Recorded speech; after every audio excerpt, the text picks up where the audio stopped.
হনুমানের তাণ্ডব ও জখম একাধিক ঘটনায় চাঞ্চল্য এলাকায়। জানা যায় এমনই ঘটনা ঘটেছে দাসপুর থানার কুকুরদহ জানাপাড়া, শ্রীপুর মাঝপাড়া ও শ্রীপুর কদমতলা এলাকায়।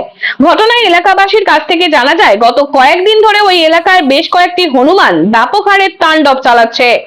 রাস্তায় পথ চলতি মানুষদেরকে দেখলেই ছুটে এসে কামড় দিয়ে জখম করছে। বাধ্য হয়ে এলাকার মানুষ প্রশাসনের কাছে আবেদন জানিয়েছে যাতে হনুমানগুলিকে ওই এলাকা মুক্ত করা হয়।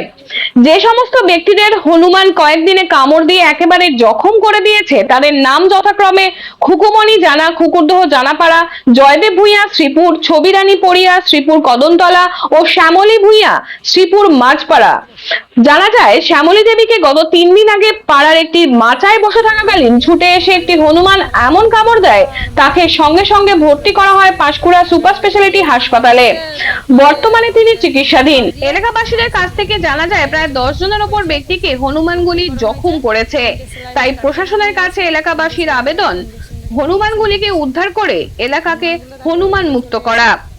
শ্রীকান্ত ভূঁইয়ার রিপোর্ট, সংবাদ পাঠে আমি সৌমিনা দত্ত, স্থানীয় সংবাদ। আমরা কি চাইবো যেন হনুমান এরকম না আর কামড়ায় কারুকে, কারণ অনেক সবাইকে কামড়াচ্ছে। তো ওইদিকে ভূঁইয়া ঘরে 3 জনকে কামড়িয়েছে, শ্রীপুরে কামড়িয়েছে, এরকম না আর মানুষকে কামড়ায়। কারণ ছেলেপুলে আছে, আমরাও তো রাস্তাঘাটে বেরোতে পারবো না, আমাদের একটু সুবিধা হবে এইটাই যেন চাইবো। বন দপ্তরে যেন হনুমানদেরকে একটু করে নিয়ে যায়। কাকিমা এখানে বসেছিল, এবার বসে থাকাকালীন কিছু হনুমান এসেছিল। স্বাভাবিকভাবে প্রতিদিন যেরকম যারা বসে থাকে সেরকমভাবে নিয়মিত বসেছিলেন। হনুমান এসে এমন পায়ে কামড়িয়েছে যে পায়ের কিছু মাংসটা তুলে নিয়েছে। আজকে 4-5 দিন হলো হাসপাতালে ভর্তি আছে, ইঞ্জেকশন বলুন, স্যালাইন বলুন, সবই চলছে। আমরা চাই এটা প্রশাসনিক দিক থেকে যেন ব্যবস্থা কিছু করে নেওয়া। বসেছিলাম, বসে থাকতে থাকতে যা ছুটে এসছে, আমরা জানি হয়তো যেমন যাই চলে যাবে। তারপরে দিয়ে দেখলাম যে না, ছুটে এসে উঠতে পারি না, এখানেই ধরে নিয়েছে পাটা। আর যা ধরে নিয়েছে এবার মানে কি করবার, ধরে তো নিয়েছে, এবার কামড়ি দিয়ে তো চলে গেল। কতগুলো হনুমান ছিল? সে একাই ছিল, বাকি ছিল ধারে ধারে, সে একাই ছিল, ছুটে এসেই ধরে নিয়েছে। আরগুলো এই সাইডেই বললো ব্লাড ধরে নিয়ে তারপর তো হসপিটালে গেলাম, হসপিটালে গিয়ে চিকিৎসা করলো, দিয়েই তো আবার। এখন কি চাইছেন? এখন চাইছি যে বাচ্চা টাচ্চা সবাই যে যাচ্ছে আসছে, সব কেউ কাউকে না হয় হনুমানকে ধরে নিয়ে গেলেই আমার সুবিধা হয়। না হয়ে গেছে 5-6 জন, কারণ আমাদের এইখানে 3 জন আমরাই আছি, মাঝপাড়ায় একজন আছে, মাঝপাড়ায় মোটামুটি 4-5 জনই হয়ে গেছে সেই দিনই। তারপর বাকি আমি এখনো বলতে পারবো না কজন হয়েছে না হয়েছে। কতগুলো হনুমান ছিল?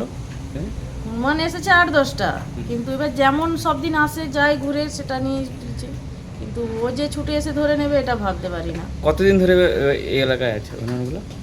আছে অনেকদিন ধরেই আছে, যেমন আসে যায় চলে যায়, এবার এরকমটা তো করবে বুঝতে পারি না। কুকুমনি জানো বাড়ি হয়েছে। এবার চাইছি যে এই হনুমানগুলোকে বন দপ্তর এসে যদি নিয়ে যায় বা কিছু একটা ব্যবস্থা করে তার জন্য ভালো হয়।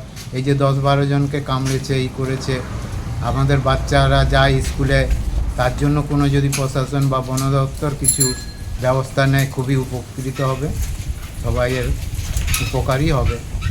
এইটাই বলছি যে সাধারণ মানুষের যেন সুবিধা হয়, সবাই যেন বেরোতে পারে, বাচ্চারা যে স্কুলে যায়, বাই চান্স কোনো আবার যদি দুর্ঘটনা ঘটে, বড় কিছু একটা হতেও পারে, তার জন্য চাইছি যে এরকম কিছু একটা প্রশাসন থেকে বা বন দপ্তর থেকে কিছু যদি ব্যবস্থা করা হয় খুবই ভালো হয়। হনুমানের প্রতিবাদে বলছি যে হনুমান ওই আসে এখানে, বোম ফাটালে অন্য জায়গায় চলে যায়, আবার সেখানে ফাটালে এখানকে চলে এসে যে কামড়াচ্ছে আমাদের দেশে এই পাড়ায়। এর জন্য আপনারা একটু নিরাপত্তার ব্যবস্থা করুন। ছুটে এসে ধরে তার পা কামড়াতে লেগে গেছে, কামড়াতে হ্যাড হ্যাড করছি, সে মোটেও ছাড়েনি। তখন ওই বাতাটা খুলে দিয়ে তুলছে, তারপরে আমি ছেলেটাকে দিয়ে ঘরটা আমাদের পালিয়ে গেছি।